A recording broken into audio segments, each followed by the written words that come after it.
vemos la próxima. Nos vemos, Pablo. Buen fin de semana. Abrazo grande. Juan Di Natale, Cerrando Comunistas. Bienvenida, bienvenidos. Es noche de viernes, estamos haciendo QR aquí en Bravo TV. Por supuesto, arrancábamos un poco también con este tono con Juan, ¿no? Gran preocupación, una enorme cantidad de compatriotas, sobre todo del norte bonaerense, el norte de la provincia de Buenos Aires, tratando de que no siga lloviendo o eventualmente tomando los recaudos para que, si la cosa, como cuentan, va a durar todavía varias horas más, por lo menos que no agarre desprevenido. Hay alerta roja en más de 20 distritos de la provincia de Buenos Aires. El alerta roja viene con la preparación de un kit, de una mochila donde haya una linterna, una radio, un teléfono, los documentos, más de 250 milímetros de lluvia en muy poco tiempo, como suele ocurrir en medio de tanto cambio climático, y por supuesto algunas rutas provinciales están cortadas. Bueno, nos vamos a ocupar en un ratito de contarles cómo está el asunto, pero no podemos más que tener eso como telón de fondo, esa preocupación, insisto, por tantos compatriotas y tantas compatriotas que la están pasando muy mal, y sobre todo porque frente a las experiencias que hemos venido teniendo, Olavarría, Bahía Blanca, otras localidades también en el resto de nuestro país, cuando comienza una situación como esta, ya la expectativa es otra, ¿no? Ya empieza a haber una suerte de espejo de otras situaciones. Quizá antes esperamos que pase ya, ahora es como un temor de que no suceda como en otras oportunidades. Así que bueno, vamos a estar atentos con ese tema. Bueno, por supuesto que esta semana, la anterior, lo que dominó la agenda, lo que dominó la conversación pública tiene que ver con las elecciones de este domingo.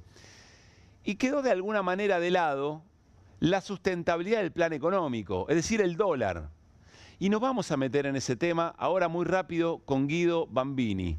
El título que nos propone Guido es pan para hoy. A veces es hambre para hoy y hambre para después también, ¿no? Para mañana también. Pan para hoy, hambre para mañana es la pregunta. Porque el gobierno, que tendría que estar comprando reservas, parece estar apostando a otra cosa. ¿A qué? Bueno, ¿se acuerdan los puentotos? Los puentes del Toto Caputo, del ministro de Economía, que nos explicaba Hernán Lecher. El gobierno parece estar todo el tiempo pendiente de cuál es el próximo puente que lo lleva hasta que le da cierta tranquilidad respecto del tema dólar. Ahora el gobierno está desesperado por los anuncios de sacar los dólares de los colchones y tratar de alimentar otra vez esta economía que, insistimos, es muy dependiente de los dólares, y la pregunta es hasta dónde va a aguantar esa situación, si llega efectivamente hasta las elecciones nacionales de octubre. Es muy llamativo lo que pasó con el anuncio que iba a hacer el gobierno respecto de ese tema de poder usar libremente los dólares sin que nadie pregunte nada. Aparentemente se vino generando toda una expectativa de Adorni, del ministro de Economía.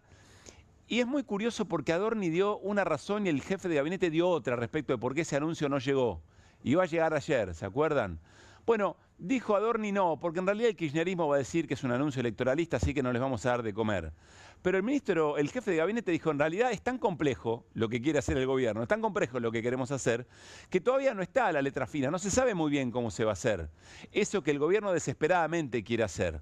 Así que, a partir de eso, vamos a tratar de volver a pensar en qué momento está el plan económico del gobierno, si efectivamente aguanta, cómo está la situación del dólar y cuál es la máxima expectativa o qué puede ocurrir. Nos vamos a meter en eso, insisto, con Guido Bambini, pero viene Julia Estrada, diputada nacional de Unión por la Patria, para hablar de eso, para hablar del momento económico, pero por otro tema también. Vamos de un Caputo a otro.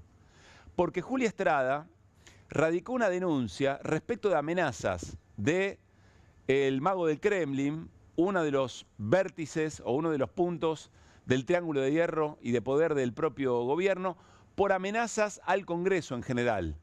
A ella en particular, nombrada en un mensaje, en un posteo en la red social X, pero recordemos el episodio de Facundo Manes, recordemos el episodio de Santiago Caputo en el debate porteño, agarrándole una credencial a un fotógrafo que le estaba haciendo... Bueno, todo esto se llevó a una denuncia y el Poder Judicial, la justicia respondió que no había lugar para esa denuncia.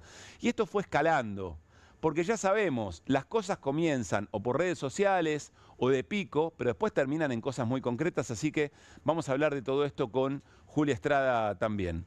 Atención con lo que trae hoy Irina Hauser. Nuevas imágenes del ataque de la Fuerza de Seguridad sobre Pablo Grillo.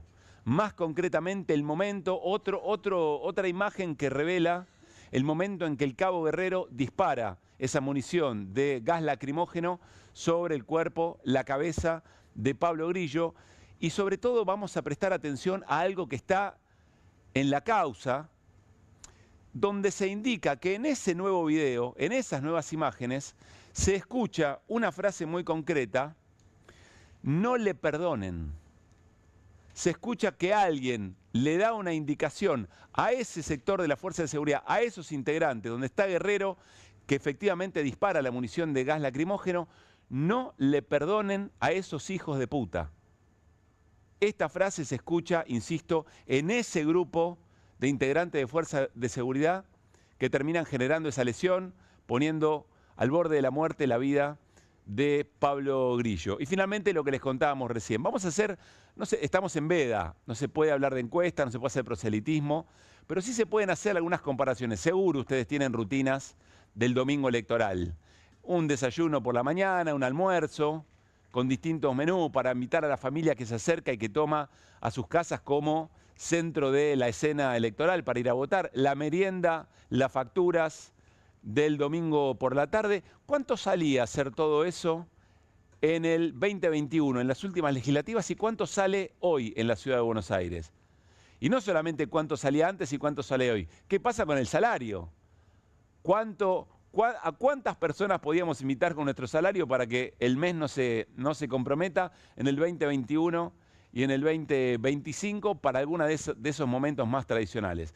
Tenemos el pequeño Milei ilustrado con Mariano Hamilton también, mucho para compartir en este QR, cerrando la semana en este viernes tan intenso de mucha lluvia, y por supuesto arrancamos con las voces del día.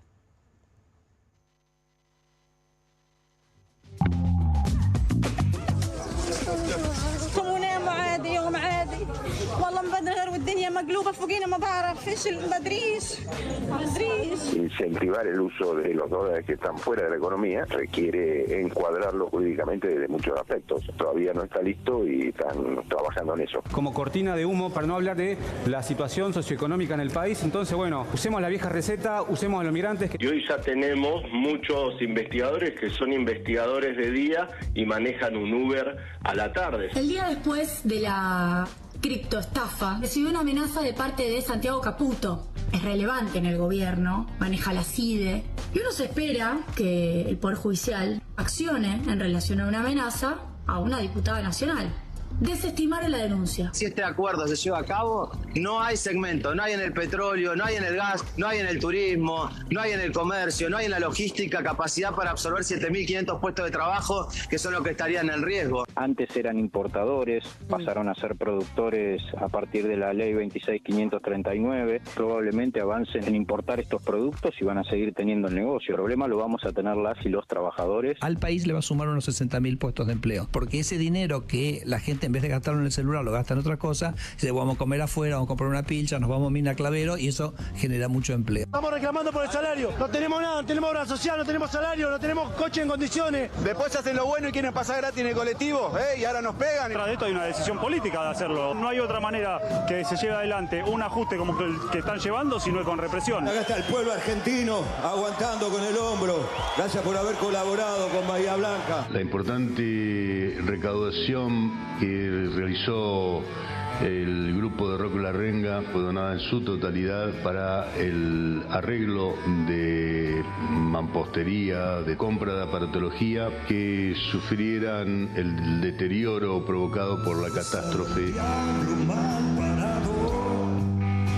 la esquina de mi barrio, ahí donde dobla el viento y se cruzan los atajos. Muy bien, muy buenas noches, Mariano Hamilton. Hola, Guido Bambini, ¿cómo están? Buenas noches. Buenas noches, bien, Pablo Caruso, ¿cómo te va? Bien, un poco preocupados por la situación, las inundaciones en la provincia de Buenos Aires. Aquí también, en Ciudad de Buenos Aires cayó mucha agua, pero sobre todo el norte bonaerense, la zona de Zárate, dicen, está sitiada por el agua prácticamente, en Campana, en Exaltación de la Cruz, también en San Antonio de Areco, perdón. Sí. Bueno, mucha preocupación, insisto, miren las imágenes. Estas son imágenes de la tarde, ya había caído mucha agua durante la tarde. esto es Zárate en concreto, insisto, con el alerta roja en más de 20 distritos de la provincia de Buenos Aires. Y la alerta roja tiene indicaciones muy claras: estar alejados de zonas ribereñas, desconectar artefactos eléctricos, por supuesto no circular en calles que estén anegadas. Y sobre todo esto de preparar una mochila, de tener preparada una mochila en caso de que haya que evacuar, con los documentos, con una linterna, con una radio, con un teléfono.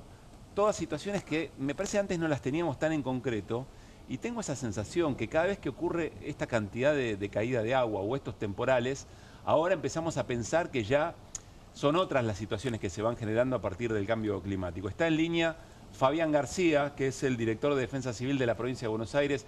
Fabián, soy Pablo Caruso y todo el equipo de QR. Saludamos en Bravo TV. Buenas noches. Buenas noches, Pablo. Muchas gracias por la comunicación. Gracias a vos. Sabemos que estás en ruta, movilizándote. ¿Qué podemos contar? ¿Qué le podemos contar a nuestra audiencia de cómo está la situación hasta ahora? Bien, como vos decías, estamos desde el día de ayer con una inestabilidad importante en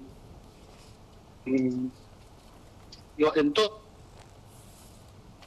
Bueno, algunos problemas con la comunicación. El norte de la provincia, ¿no? La de ayer estuvo transitando en la alerta amarilla. ¿Me escuchan? Ahora te escuchamos un poco mejor. A ver, lo intentamos de vuelta, Fabián. Bueno, no. Está... les decía que... Dale yo nomás. me escucho. Dale nomás, ahora sí te escuchamos bien, dale. Estamos del día de ayer con una inestabilidad importante. Llovió en la misma. No, está difícil. Vamos a ver si podemos retomarlo. Y si no, entendemos el momento tenemos los equipos. Bueno. Sí, entendemos el esfuerzo de Fabián y se lo agradecemos, que está en ruta con este temporal. Queríamos comentar un poco cómo estaba la situación. El problema es que además de lo llovido, se esperan más horas de lluvia, incluso durante toda la jornada de mañana en esa zona, insisto, sobre el norte de la provincia de Buenos Aires. Recién calmaría sobre el sábado por la noche, el domingo por la mañana. Y bueno, ¿no? Empieza a suceder esto, que ya con lo que había ocurrido en Bahía Blanca, con lo que ocurrió en La Barría hace un tiempo, cada vez que hay una tormenta de estas características, un episodio climatológico de estas características, ya empieza a aparecer otra la comparación, ¿no? No nos pasaba esto en otro tiempo. Y mientras el Ejecutivo no siga haciendo obras públicas, digo, el gasto de capital, veía hoy, sigue siendo uno de las principales variables de ajuste. Digo, no va a mejorar en el futuro, digo, se van a empeorar o van a ser cada vez más frecuentes, son cada vez más frecuentes estos episodios producto del cambio climático, y lamentablemente si no aumenta la obra pública, que parecería no ser una prioridad del gobierno, es difícil pensar que pueda mejorar una situación similar en el futuro. Claro.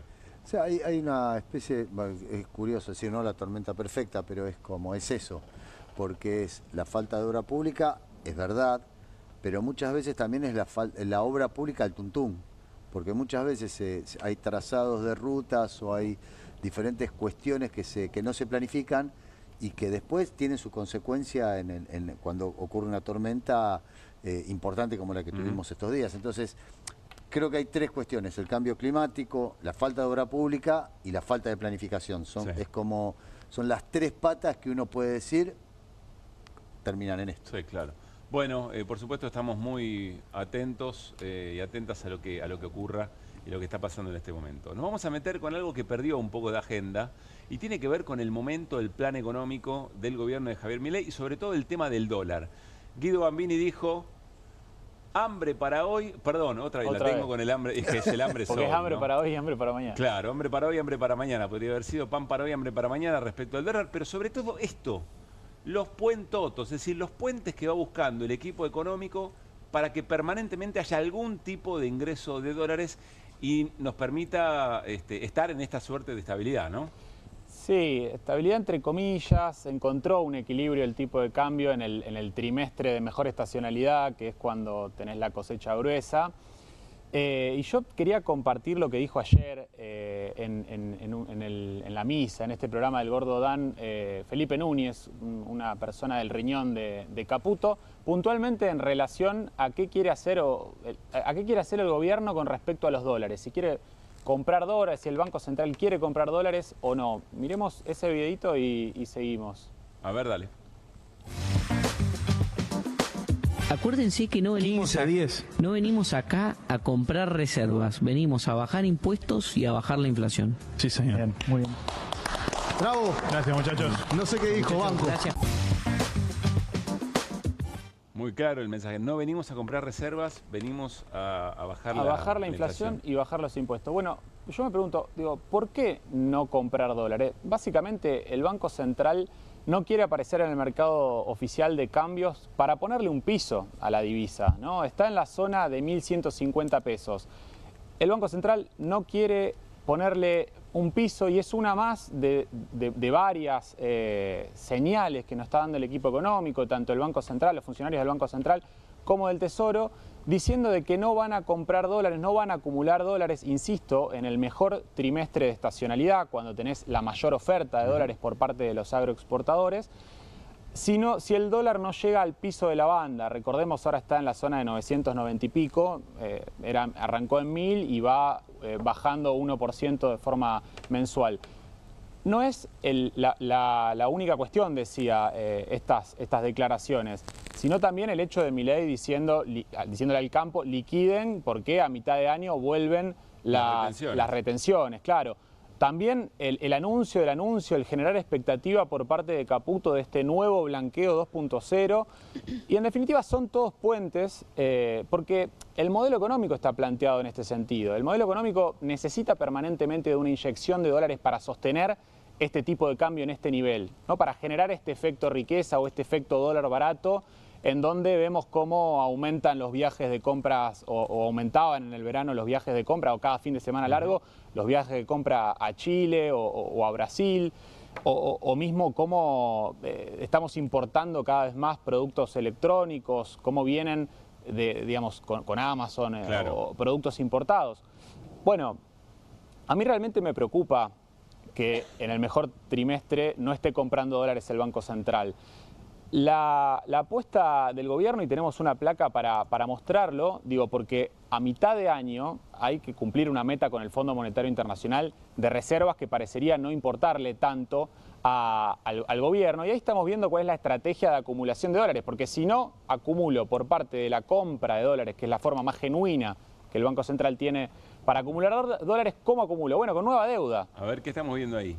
Y acá estamos viendo que el Banco Central está planeando un nuevo repo, que es un nuevo endeudamiento de corto plazo con bancos comerciales, en donde el Estado tiene que poner una garantía por 2.000 millones de dólares y otro bono también a suscribir en dólares para captar dólares, insisto, nuevo endeudamiento, para de esa forma poder cumplir la meta de mitad de año con el Fondo Monetario Internacional, que yo la verdad pongo mis serias dudas. Hay que acumular 6.500 millones, le faltan 6.500 millones al Banco Central para poder cumplir esa meta de mitad de año. Quiero entender, el gobierno no compra dólares a través del Banco Central porque si los comprara tiraría para arriba un poco el... Le pondría un piso porque si aparece el Banco Central a comprar, bueno, le pone un piso a la divisa, digamos, es un demandante. Y lo que quiere es que, digamos, o quede en este nivel o siga yendo para abajo. Yo dudo que siga yendo para abajo. Inflacionaria que nos explicaste tantas veces. Exactamente. El principal objetivo es que el tipo de cambio sea junto con el salario, sean las dos anclas antiinflacionarias para llegar a octubre con este dólar electoral, con una inflación desacelerándose y tener una buena elección. El plan del gobierno es todos estos puentes para tener una buena elección, que baje el riesgo país, volver a los mercados de deuda voluntaria y rolear los vencimientos de deuda. Porque ese es el plan.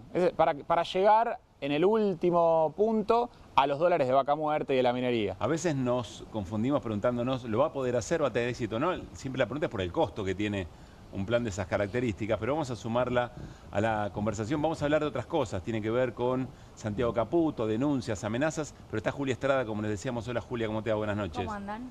Te sumamos un poquito a esta charla porque de alguna manera... Me suena la filmina. Te suena la filmina y te suena el tema también. Sí. A ver, ¿coincidís con Guido? ¿Qué agregarías? Porque ahora está el gobierno desesperado por lanzar, parece que hasta tropezándose sobre sus propios anuncios, el tema de poder usar los colchones para cualquier cosa sin que nadie pregunte nada. Es lo que está diciendo Guido cuando decía prefiere que no tenga piso en la banda. Digo, frente a una especulación que hubo en la previa de esas bandas cambiarias que iban a tener un rango de 40%, con un dólar a 1.000. El gobierno dijo entre 1.000 y 1.400. La especulación obvia de cualquier comerciante es, esto podría subir hasta un 40%. Claro. El gobierno dijo, intervengo por izquierda. Esto también hay que decirlo, porque no vendió, pero hace algo que sabemos los que miramos al mercado, que es que pone posturas, ofrece. Luego no vende, pero ofrece, y cuando vos ves una oferta, estás operando, ves una oferta grande, estás claramente viendo al Banco Central ofreciendo una torta de plata para que el dólar baje. Todos se corren, nadie está pidiendo a 1.400. Y además de eso, que lo está haciendo por izquierda, con el aval del Fondo Monetario Internacional, porque es bandas, pero te dejo intervenir en las bandas, cosa que no le permitieron, por ejemplo, en la etapa anterior con Macri. En segundo lugar, sí, claro, lo que termina pasando es que el gobierno dice, quiero que se aprecie. Más todavía que el piso de la banda, más abajo de 1.000. Y no voy a comprar. ¿Se acuerdan de Milei en lo de Fantino? Diciendo, fue en lo de Fantino, ya creo que todo lo dice. Sí, creo que es parte de esas 5 horas de reportaje. Tranqui, que al piso de la banda y no vamos a comprar. Es decir, me importa nada, para ser sofisticada y elegante, la acumulación de reservas que está escrita en el Staff Report. Yo lo que quiero es que el dólar baje todo lo posible, que se haga pelota en la industria, que haya un espejismo cambiario de estabilidad. Esas son las consecuencias del plan. Sí, y que yo llegue con la lengua afuera, pero que yo llegue a octubre con un tipo de cambio recontraapreciado que me sirva de ancla inflacionaria. De hecho, ya estamos viendo en las estimaciones de la primera y segunda semana de mayo de inflación, que claro, la recontraapreciación del dólar impacta en los precios frenándolos. Validándonos, digo, volviendo a darnos la razón, lo digo porque a veces uno escucha algún podcast que dice, al final estaba bien no emitir. No, al final estaba bien apreciar el dólar. Digo, estaba bien, no lo digo en términos valorativos, sino en términos de la causalidad. Claro. Al final apreciás la el dólar razón es esa. Y tenés un resultado en términos de antiinflacionario. Bien. La pregunta es por qué el Fondo Monetario no dice nada si tiene acordado otra cosa. Bueno, Pablo, pero esa pregunta la respondés vos mejor que yo. Bueno, pero viste que las obviedades a veces funcionan muy bien. Es increíble. A mí todavía eso me genera contradicción. Porque esa gente tiene que seguir trabajando, uno supone, ¿no? Tiene que seguir firmando otros staff reports. Recordemos, el FMI tiene 2 niveles.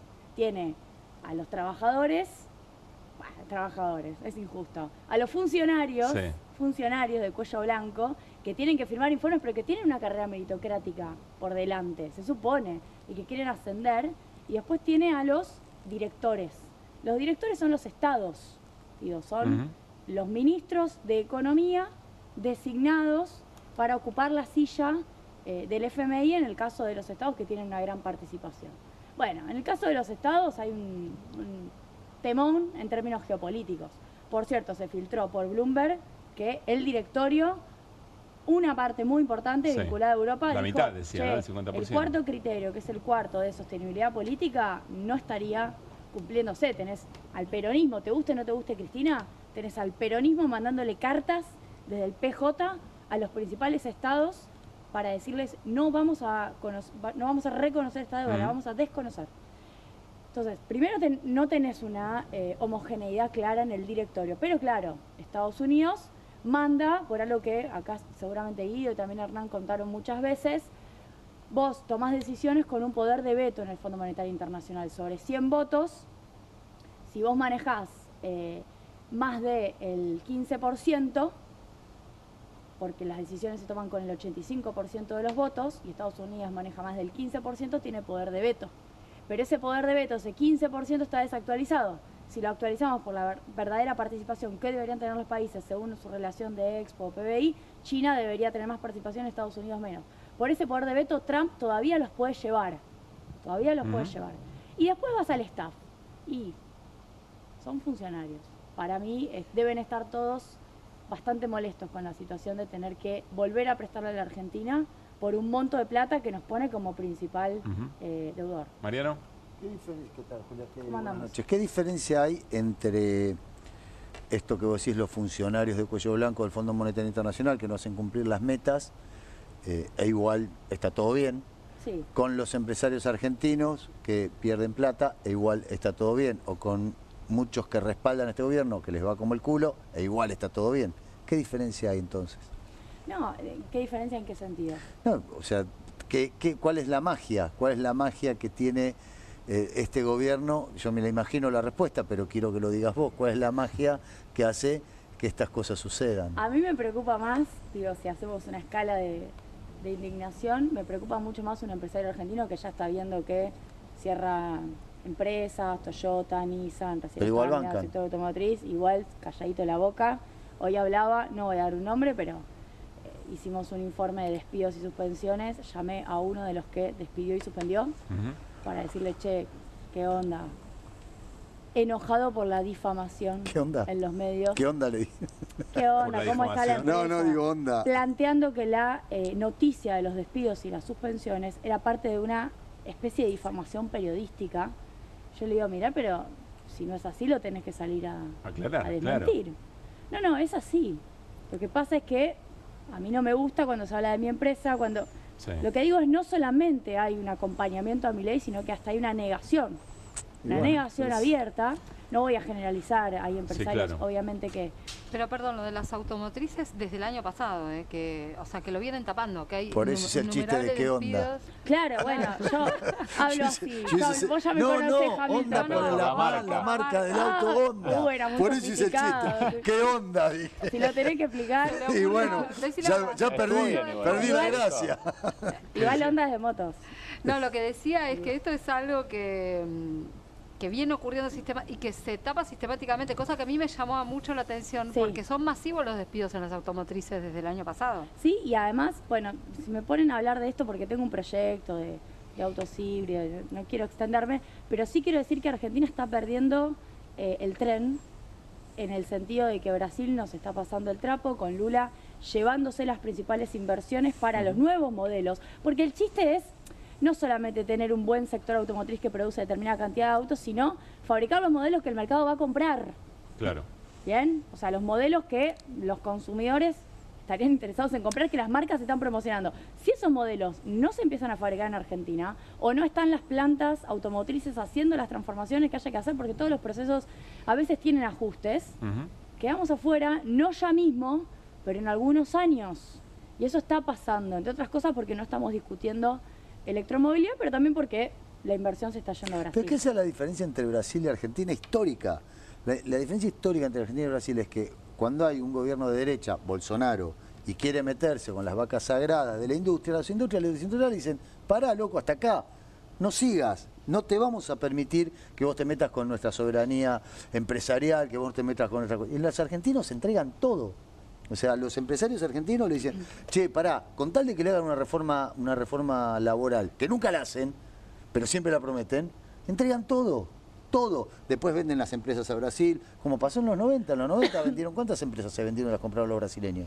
Yo creo que nosotros ahí, bueno, este programa ayuda mucho a eso, y cada vez son menos las voces. También hay que hablar de la concentración en términos de libertad de prensa, que es gravísima. El caso ahora que vi del periodista Ali Jalad denunciado por el presidente, pero lo que digo es, hay una colonización ideológica que lleva a que se peguen un tiro en el pie creyendo que se están salvando. Absolutamente. Creyendo que se están salvando. Entonces, pongo el caso absolutamente patente de yo hablando con uno de los empresarios que aparece en las noticias, que tuvo que echar gente, y acusando al periodismo de difamación por publicar que efectivamente estaba echando gente y que es cierto encima. Se dio la charla económica con Julia Estrada. Lo cierto es que la convocamos un poco por lo que acaba de sugerir. Tiene que ver con las denuncias, con el cercenamiento de la opinión. Uno podría decir hasta con determinado tipo de acciones por parte del gobierno, como para que nadie se salga un poco del cauce en términos de declaraciones, en términos de acciones políticas. Recordemos a Santiago Caputo dando la vuelta en el Congreso después de una sesión, encarándolo a Facundo Manes, lo que ocurrió con el fotoperiodista. Y miren este posteo, que es el que origina una denuncia de Julia Estrada, y ahora nos va a contar algún detalle. La cuenta que nunca niega ser suya Santiago Caputo, y por lo tanto seguimos suponiendo que efectivamente lo es, todos lo dan por hecho. Procedan, Julia, los vamos a ir a buscar hasta el último rincón del planeta, a vos, a la señora, a Máximo, a Sergio, al idiota con miedo de Germán Martínez y a toda la banda de delincuentes que le robaron un PBI a los argentinos. Y está en función de un posteo que hace Julia Estrada. Juicio político, denuncia penal contra el presidente Milei, tenía que ver con la estafa cripto. Después de esto, ¿qué pasó, Julia? Nada. Por eso hice el video. Yo esto lo cuento, esto pasó el 15 de febrero. No me creo para nada ni la más perseguida ni la más amenazada. Si uno empieza a hablar de esto, lo primero que tiene que decir es, le metieron un chumbo en la cabeza a Cristina y casi no la matan. Así que, digo, si vamos a hablar de violencia política, de amenazas, hay que empezar por ahí. Ahora bien, el 15 de febrero pasa esto. Yo busqué si Santiago Caputo tenía esta cosa verborrágica así con todos. No pasó esto idéntico con otros. Sí. Pasó Así, específicamente nombre conmigo. propio, los vamos a ir a y buscar. además, bueno, hay otras menciones a otros referentes del peronismo. Y la verdad es que hice la denuncia, la miro a Irina porque Irina se sabe la historia perfectamente. Yo hasta incluso pensé, bueno, ¿qué podemos hacer? Visibilizarlo. Y después, luego de hablar con varios abogados, me dijeron, mira, Julia, lo analizamos. Es una amenaza. Porque en las redes siempre uno puede, es una amenaza. Lo desestimaron los fiscales. Y fiscales con los cuales uno espera que haya hasta otro comportamiento. Estoy hablando de Picardi, estoy hablando de Iturbe y estoy hablando del juzgado de Casanelo. Ni siquiera llegó al juez. Se detuvo antes, dijeron que no son amenazas, que son expresiones vehementes y poco respetuosas. ¿Y cuál sería? Nunca fueron a la cancha, porque sí, claro. te voy a ir a buscar, me parece que no es vehemente y poco respetuoso. ¿Cómo es la frontera, digamos? ¿Qué es amenaza y qué no? Y además, cuando además yo ponía dicen, un los vamos a ir a buscar. Claro, pero no estamos en el mundo de las ideas. No estamos en el mundo de las ideas. Porque esto pasaba quizás hace 10 años y era distinto. Ahora, yo citaba un caso deliberadamente de una persona que nadie conoce, para no citar casos que quizás el nombre se lleve puesto la anécdota o la situación, que es el de la investigadora de ciencias exactas de la UBA, bióloga del CONICET, que en una discusión con trolls le filtran la dirección de su casa y los libertarios que por redes se enteran de la dirección de su casa, digo, para los jueces, para los fiscales, por redes, van a la vivienda, no la encuentran y le atacan la vivienda, le cortan el agua y hacen otras cosas más de esta persona que, de nuevo, no tiene las herramientas que yo tengo, no es diputada, no es conocida. Entonces, estamos en un mundo en donde las redes son la calle, no son exactamente la calle, pero son bastante parecidas a la calle. Y el clima que están generando, yo decidí visibilizarlo porque acá, y en la conclusión que hago en el video, hay una conclusión obviamente política. Milei no gobierna solo. Milei no llegó solo y Milei no gobierna solo. Ese análisis a esta altura tonto, ingenuo, de que es un outsider, qué bien, qué fantástico, cómo se llevó puesto en las redes, ¿no? Bueno, no. Le prestaron el Hotel Libertador, todavía no sabemos cómo Elstein recibió a cambio ese préstamo. Estoy citando lo anecdótico, sabemos que hubo otras cosas, otras ventas de propiedades para que las maneje a través de AVE. Tenemos el caso de Paolo Roca deliberadamente manejando la negociación colectiva en Argentina. Un gran empresario decidiendo qué paritaria se homologa y cuál no. Con Cordero, que lo puso Paolo Roca, decidiendo que una paritaria que encima es malísima, que es muy baja, no se va a homologar. Digo, ni siquiera es una paritaria. Tenemos a los grandes medios que no dijeron nada del presidente denunciando a un periodista. En otras épocas, ¿no? Qué ingenuidad de mi parte. Y en tercer lugar, esta situación, que es la que menos se sabe, yo hasta dudé, digo, le pongo las caras de los jueces en la... Creo que hay que empezar a visibilizar quién es quién, lo digo en serio, también de los grandes empresarios, encubriendo. Hay una decisión de encubrimiento. Porque después se desgarran las vestiduras por la República, por la democracia. Al día de hoy sigue estando en equidistancia, creo que un escupitajo a un periodista en una marcha, creo que era María Ruiz Guiñazú, nadie, Magdalena, sí. Nadie reivindica eso para nada, pero en equidistancia con lo que está pasando con ahora, un presidente que directamente llamando a odiar. Lo echaron a Longobardi, qué sé yo, lo echaron. ¿Sabes qué? Acá alguien me está haciendo acordar algo que es un buen aporte, que durante el gobierno de Macri, Patricia Bullrich hizo meter gente presa por un tuit.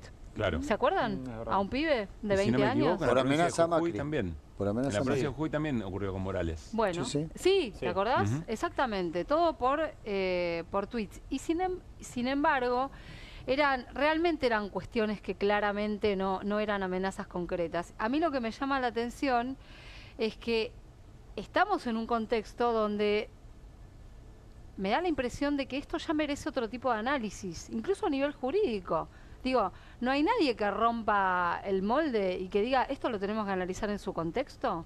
Digo, en un contexto de odio, ¿no? Porque no es en cualquier contexto. Que no existía en esta magnitud durante el gobierno de Macri, porque ahora está legitimado por el presidente, ¿no? Entonces me parece que el contexto es distinto. Claro. Pero bueno, estos antecedentes están, quizá te venga bien.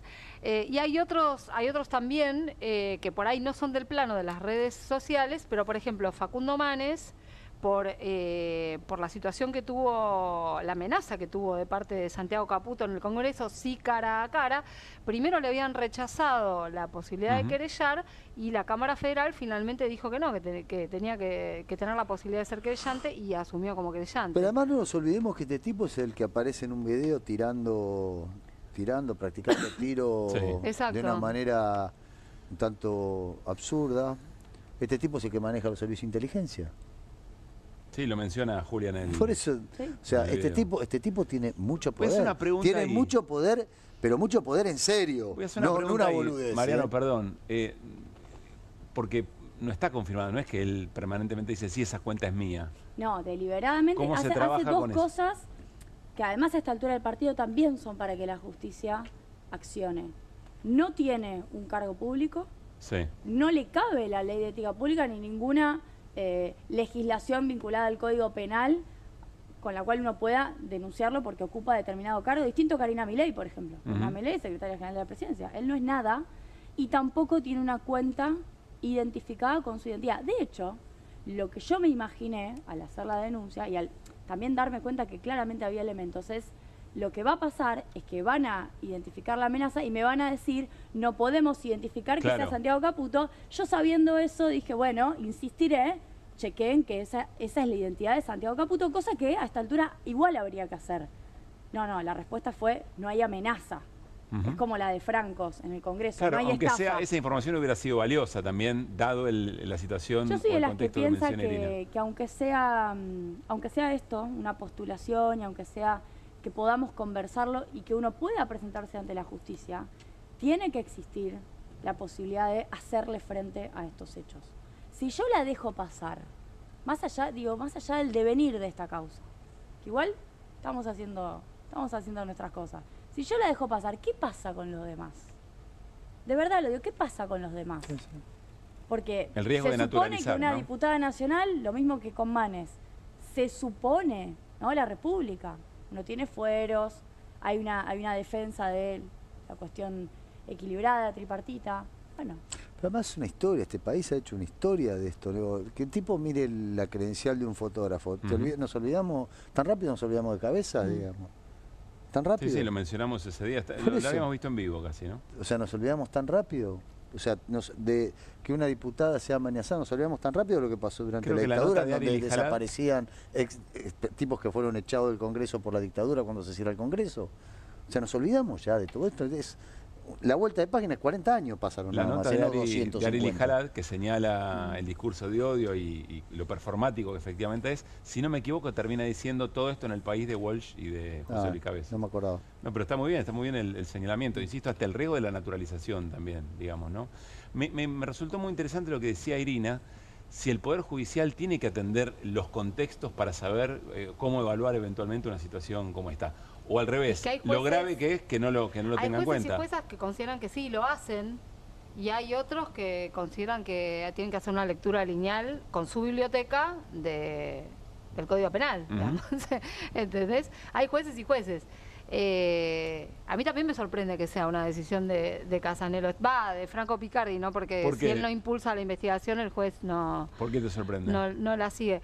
Porque en general es un fiscal que impulsa las investigaciones. De hecho, por ejemplo, te doy un ejemplo, ha impulsado una investigación muy importante sobre la represión del año pasado y las detenciones masivas del 12 de junio, de una de las movilizaciones del año pasado, ¿no?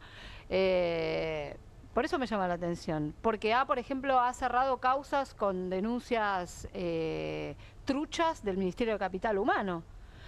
Y esto me parece un debate fundamental, o sea, me parece el debate del momento y me parece que es un debate que el Poder Judicial tiene que atender y que tiene que romper el esquema, ¿no? De alguna manera. ¿Cómo va a continuar? Algo recién Apelando, sugerías. ya, tenía tiempo hasta hoy a la mañana para apelar, tomando algunas referencias que Irina me compartió y otros periodistas también judiciales, obviamente mis abogados.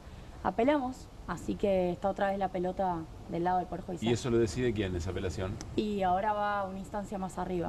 La Cámara Federal que se tiene que sortear la sala, ¿no? La sala 1 en la sala M y la M de Macri. Sí. Voy a volver entonces y la sala conversando. Sí, claro. No, pregunto esto porque es lo que hizo Manes, me imagino. Apela y la Cámara después le da finalmente la razón. Sí, si mal no recuerdo es la sala 2 la que le dio la razón a Manes. Me parece muy interesante esto de accionar para que de mínima esté en la conversación. Si no, es como aquí no ha ocurrido nada. Julia, gracias por haber venido. Muchas gracias. Nos vamos a otra causa muy importante. Atención con lo que nos va a contar Irina Hauser. Atención con lo que nos va a mostrar, además. Irina, tiene que ver con la causa Pablo Grillo. Viste que la jueza María Servini viene pidiendo información a la Gendarmería. Hemos contado aquí un montón de cosas. Incluso mostramos el manual que se les entrega a los gendarmes para reprimir mejor, ¿no? Sí. Bueno, Gendarmería mandó sus imágenes del momento en que el cabo Héctor Guerrero dispara a Pablo Grillo. Tenemos esas imágenes tomadas por son Gendarmería. De la propia Gendarmería, que están incorporadas al expediente. Las tenemos, a ver si las podemos ver. Hay una secuencia de imágenes que las querellas... ¿Qué es lo que estamos viendo ahí, Irina? Ayúdanos a mirar. Lo estamos viendo de espalda al gendarme. ¿Es ese que está parado delante de la formación? Exactamente. Es el que está entre los escudos. Exactamente. Y hay una donde se ve el fogonazo, no sé si... Ahí está. Ahí. El que está delante de los escudos es Guerrero y ya disparó, evidentemente, aquí. Claro. ¿Es el que está ya agachado? Claro, el que está exactamente. Bien, ahí se observa bien. Y hay otro al lado que tiene una camarita GoPro. Sí. Esas imágenes no fueron entregadas Bien. por la Gendarmería, son importantes. Mirá, esta imagen es una secuencia de imágenes de un video. Fíjense que ahí, allá abajo, entre los escudos, donde estaba, si podemos volver para atrás, se ve la estela de humo que sale ahí está del parado. disparo, de la ejecución Claro, ahí del está disparo. parado, después se arrodilla. Bien, ¿por qué es importante esta secuencia de video en la causa, Irina? ¿O qué puede aportar? Porque es lo que da el cotejo a la forma en que disparó. ¿Se acuerdan que Mapa de la Policía había hecho una reconstrucción muy clara? Pero bueno, la jueza pide... Ahí estamos viendo el todas arma las evidencias. en horizontal, digamos, ¿no? En 45, ¿no? Claro. El disparo horizontal, la propia Gendarmería mandó sus manuales a la jueza y esos manuales dicen que el disparo cuando no se hace hacia el piso o hacia arriba, sino que se hace de manera horizontal, tiene capacidad de matar. Lo dice con toda claridad. Es más, también contamos que este cabo, Héctor Guerrero, cuando rindió un examen, dijo que sabía esto. Y sin embargo lo hizo. Lo hizo y sabiendo que aunque se le ordene una superioridad, cosa que todavía no sabemos si alguien se lo ordenó, tampoco tiene que acatarlo, porque es algo que va contra las normas. Bueno, hay que ver qué dice el manual, o qué dice la teoría, o qué cosas lo avalan, si quiere desconocer una orden, y qué cosas pasan en realidad si desconoce una orden en esa situación. Bueno, ¿no? Está bien, pero acá hay pactos internacionales de por medio, ¿eh? O sea, no estoy te quiero decir que no lo estoy defendiendo. Estoy diciendo lo arduo que es eso, lo oscuro que es todo eso. Por ahí lo sancionan, pero después tendrá derecho a un tribunal para tratar de dilucidar que efectivamente eso no lo podía hacer. Es largo, es cierto. La verdad es que yo entiendo los temores. Creo que contamos que a Guerrero, por ejemplo, lo sancionaron por ir con una servilleta sucia a comer. O sea, hay ese tipo de antecedentes, ¿no? Pero eso te da cuenta de a qué le da importancia a la Gendarmería, ¿no? A eso, no le da importancia a que dispara en posición horizontal. En ese video, ¿qué cosas más pasan?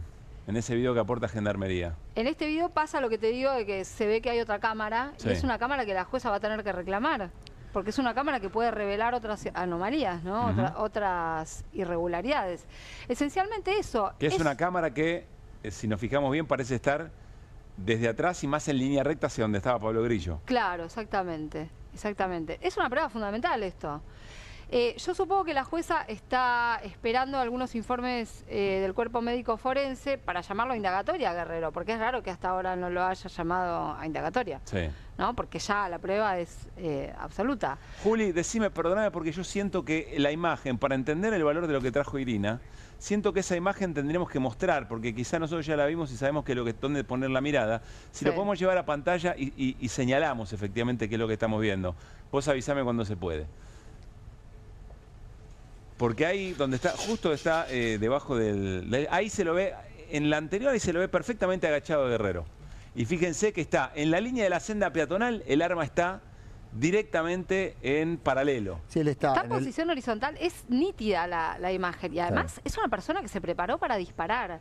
Y para dispararle a otra persona que tenía delante haciendo su trabajo, que era fotografiar. Sí, está rodilla en tierra, ¿no? Está rodilla en tierra, a ver si lo podemos ver aquí. Miren, aquí está, este es Guerrero.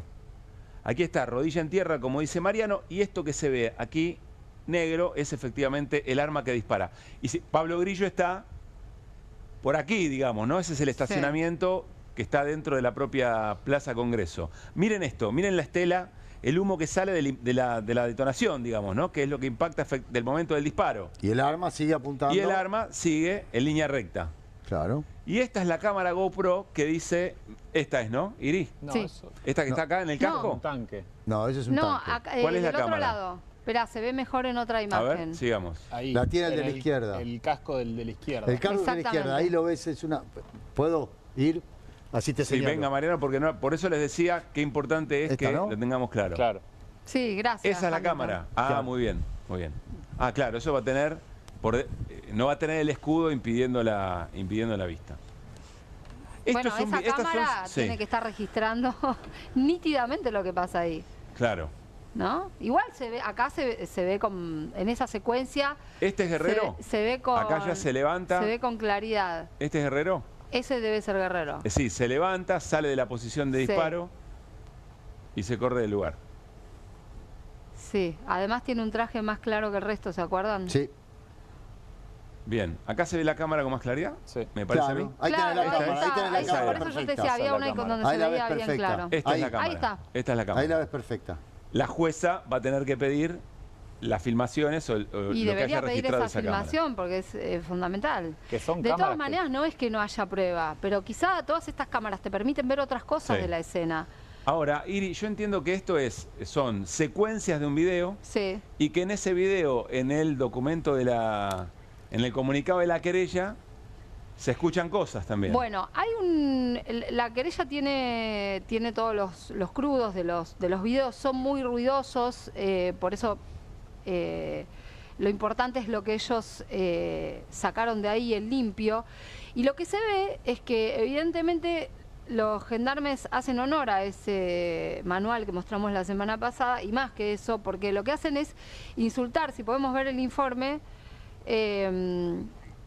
insultar y utilizar, ese lenguaje agresivo hacia los manifestantes. Ahí dice, en las imágenes aportadas se observa de parte de los efectivos de la Fuerza de Seguridad el uso de lenguaje hostil y expresiones represivas tales como no le perdonen e hijos de puta. O sea, son los gendarmes gritándole eso a los manifestantes y en este caso a quienes estaban trabajando ahí, que eran los reporteros gráficos, Pero lo que está diciendo es, alguien le está diciendo no le perdonen, es decir, accionen... Sí, accionen no... Con la brutalidad necesaria, digamos, ¿no? No les perdonen e hijos de puta. Predomina narrativa... A ver, ¿qué estás viendo? Este párrafo.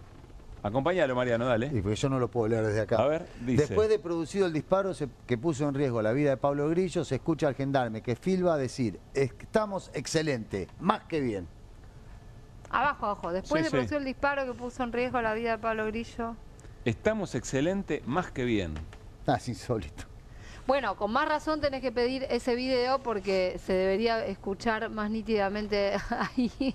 Pero claro. Eso y seguramente más. El uso voy al anterior, perdón la desprolijidad. Sí, el uso desproporcionado de los gases es tal que el propio gendarme que filma tose, se asquea, se queja porque no puede respirar. Los policías y gendarmes que lo rodean disparan sin parar sus escopetas en dirección a manifestantes y de manera horizontal. Voy uno más arriba. Se observa una escalada en el uso de la fuerza, incluyendo el carro hidrante, disparo de bala de goma cuyo uso se combina como reacción automática y desproporcionada, sin identificar agresores concretos, y venimos de lo que se estaba diciendo arriba, ¿no? No le perdonen, hijos de puta. Parece una obviedad lo que voy a decir, pero esto también lo que te deja en evidencia es de dónde viene la violencia, ¿no? En la escena de la movilización. Porque las movilizaciones son pacíficas, ¿no? Todas estas movilizaciones de los jubilados. La del 12 de marzo que estamos viendo tuvo la particularidad de tener muchas situaciones brutales. No solamente la de Pablo Grillo, lo que sucede es que lo puso a él al borde de la muerte. Esperábamos que esta semana volviera a su casa y tuvo que ser intervenido nuevamente, lo que te demuestra también la gravedad de la situación y de su cuadro. Pero te voy a enumerar solamente algunos que se concentraron todos el mismo día y además a manos de diferentes fuerzas de seguridad. La Gendarmería tuvo un papel importante, preponderante, pero las otras fuerzas de seguridad federales también actuaron con un grado de salvajismo notable. La Policía Federal detuvo a 2 menores en Plaza de Mayo. Claro. ¿Se acuerdan? 2 pibes que habían salido de la escuela. Y que estaban buscando cómo trasladarse porque, claro, estaba el tránsito trastocado por la movilización y por el operativo, porque los que cortan las calles son las fuerzas de seguridad. Los pibes estaban buscando tomar otro medio de transporte y los terminan deteniendo y los dejan con las manos con precintos durante un largo rato. Tremendo. En Plaza de Mayo, uno de 12 años, otro de 14. Una brutalidad. A esos policías federales se supone que se los está investigando ahora. Hay un hincha de Chacarita que perdió la vista de un ojo. Eso no se conoce tanto. No se conoce tanto y tampoco se conoce que esa causa está dando vuelta por distintos juzgados. Porque todavía ni siquiera, hasta lo último que supe, tampoco es que la juntaron con la de la jueza María Servini. Hubo una pelotera entre la jueza Capuchetti y la justicia ordinaria y nadie manda a pedir, o sea, y no se habían entregado imágenes de esa situación que se sabía perfectamente, además, a dónde ocurrió. Quiero recordar que este es el operativo en el que había una orden, o que la orden de represión tenía un nombre, que era la frase de Diego Armando Maradona. Esta fue nuestra portada. Hay que ser muy cagón para no defender a los jubilados. Ese era el nombre de la orden que tenía el procedimiento represivo para esa jornada. ¿Sabías esto, Mariano? No, no lo sabía. Y mira que Mariano, tiene una curiosidad periodística muy importante. Estoy seguro que si se hubiera enterado, le hubiera generado en escándalo. A mí todavía me parece escandaloso que no haya tenido la repercusión suficiente. La orden de represión, es decir, del modo en que se tenía que ejecutar la represión de esa jornada, que era la jornada en el que los hinchas de fútbol fueron a acompañar a jubilados y jubiladas, se llamaba como la frase de Diego Armando Maradona. Hay que ser muy cagón para no defender a los jubilados. Eso fue dentro de la Policía Federal, ¿no? Que además está en el testimonio de uno de los federales que estaban a cargo de la... Sale de un testimonio de uno de los federales, claro. Y hasta ahora no vi que la jueza Servini haya hecho nada con eso. De lo que yo vi y lo que han visto las querellas. Es importante que Servini abrió una causa grande sobre todas las características del operativo, ¿no? Que este es el hincha de Chacarita que perdió el ojo, Iri, perdón, ¿no? Sí, exactamente, Jonathan Navarro. Él es el hincha que perdió totalmente la visión del ojo y ya te digo, no, hasta por lo menos la semana pasada no se habían entregado imágenes y las imágenes duran 60 días, después de 60 días. Creo que la que estaba entregando es la Auditoría General de la Nación, porque fue justo ahí en la puerta de donde está la AGN, ahí a metros del Congreso. Pero también un caso flagrante. Hay un antecedente de alguien que también perdió la vista de un ojo, que es un abogado de derechos humanos, que es Matías Aufieri, que fue en una de las primeras marchas. No sé si se acuerdan, cuando la ley Bases todavía se llamaba ley Ómnibus, a Matías le dieron un balazo de goma en un ojo. ¿En la que se acusó de terrorismo y golpe de Estado? ¿En esa marcha? Fue anterior, fue en febrero de 2024. Sí. ¿Te acordás que hubo 3 días de movilización? Bueno, en una de esas... Qué anécdotas que tiene este gobierno, ¿no? que anécdotas que tiene este gobierno respecto de la represión. En la Argentina hay un gobierno que dice que una marcha de protesta fue un hecho terrorista y que buscaba hacer un golpe de Estado. Yo no quiero olvidarme de estas cosas. Pero eso lo sostienen permanentemente. Ese es un argumento constante. Lo largaron el día de la represión del 12 de junio del año pasado. Como lo pusieron en un comunicado de la oficina que no existe. Porque lo que hicieron fue lograr que la justicia federal interviniera, en ese caso el fiscal Carlos Stornelli, pero es el discurso que permanentemente sostienen y lo han sostenido ante la Comisión Interamericana de Derechos Humanos. A ese nivel estamos. Y te vuelvo a lo de Matías Aufieri, porque me parece muy grave lo que pasó. El juez Julián Ercolini tuvo más de un año esa causa. Hubo un fiscal, Ramiro González, que pidió la indagatoria de 19 policías. Y cuando pide la indagatoria, Ercolini dijo, no es competencia del Fuero Federal, después de un año. Ahora la Cámara Federal le dijo, no, tenés que investigar esto. ¿Cómo me vas a decir después de un año? ¿No? Una situación aparte donde está identificado que es la Policía Federal la que le dispara a este abogado. Estamos hablando de gente que perdió la visión por un balazo de goma. Es delirante todo. Inescrupulosa la acción. Bueno, por ahí Ercolini estaba en lado escondido, por eso no pudo. Bueno, después vamos a hablar de eso. Tenemos algo para contar de eso también. Sí, no sé, capaz que estaba en se pasó un largo rato. O estaba escondido. Son las ganas de decir Ercolini lado escondido. Ercolini lado escondido. Son las ganas. Es que sí, yo a veces le digo, irónicamente, Ercolini lago escondido. Bueno, pero ha pasado esto con esa causa. Y vuelvo al 12 de marzo y la complejidad de lo que tuvo, todo lo que pasó ese día. Al hincha de Chacarita que veíamos recién, fue la prefectura aparentemente la que le disparó. Y a Beatriz Blanco, la jubilada, que todavía tampoco sabemos quién fue el policía, fue la Policía Federal, un policía federal que la tiró al piso y que le pegó un bastonazo. Sí. Todo eso pasó el mismo día. A ver, cerramos, nos vamos a ir a una tanda, pero quiero repasar lo que nos trajo hoy Irina. Nos muestra imágenes tomadas por la Gendarmería, donde se ve con claridad el modo en que está disparando el cabo Héctor, ¿no? Sí. Héctor Guerrero sobre Pablo Grillo, y que se escuche en ese video, no en medio de una represión cuerpo a cuerpo, en medio de un grupo de gendarmes que están parapetados a mucha distancia de donde estaban los manifestantes, y que alguien dice, no le perdonen, hijos de puta, no le perdonen. Y estamos bien, decía antes. Estamos bien. Estamos Después de que sale el tiro, dice, estamos bien, estamos excelentes. Sí, Mariano, y cerramos. No, ¿cómo no unir lo que hablábamos recién con la diputada Estrada, con esto que está contando Irina, ¿no? O sea, cómo esto no... Todo es habilitante, todo está habilitado, claro, vale no todo. Engancharlo, no es parte de la misma historia, es parte de la misma, como te gusta decir, parte de la misma narrativa. Es parte de lo mismo, es parte, o sea, lo que recién contaba Julia parece que está fuera de esto, pero no, es lo mismo. Es un modus operandi, es una constante. Y la verdad que lo que preocupa es la inacción de los jueces, del Poder Judicial. A mí me preocupa sobremanera. Nos vamos a ir a una tanda. Al regresar vamos a conversar respecto de clubes de barrio. ¿En qué momento están los clubes de barrio frente a toda esta escena? Y voy a decir algo más. ¿Qué tiene que ver o qué vincula, qué denominador común tiene la situación de los clubes de barrio, los productores de peras de Río Negro, los metalúrgicos de Tierra del Fuego, y si ustedes quieren también, ¿por qué no?, las médicas del Hospital Garrahan? Después de la tanda.